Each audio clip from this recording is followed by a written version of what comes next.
Баршаңызға қайырлы күн, есімім Алтынай. Бүгін сіздермен бірге өте дәмді әрі тез дайындалатын ханзада салатының рецептісімен бөлісейін деп отырмын. Ол үшін міндетті түрде видеоны соңына дейін қарап, каналыма тіркеліп, жанында қоңырау белгісін басып қойыңыздар.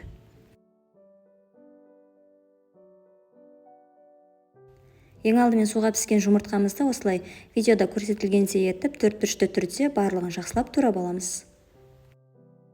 Дастарханның сәні болатын, қонақтар келген кезде тез әрі оңай дайындалатын салат түрінің бірі.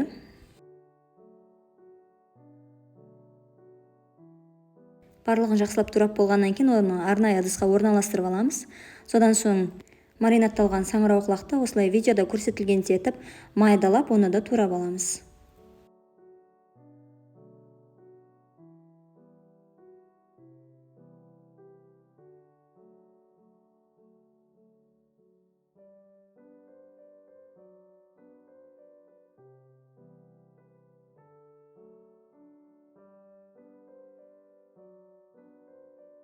Барлығын жақсылап турап болғаннан кейін оны да жұмыртқаның үстіне орналастырып аламыз. Содан соң үстіне консервадағы жүгеріні, алдын ала піскен тауық етін салып, дәміне қарай тұз, майонезді қосып, барлығын жақсылап біркелкі болғанша араластырып аламыз.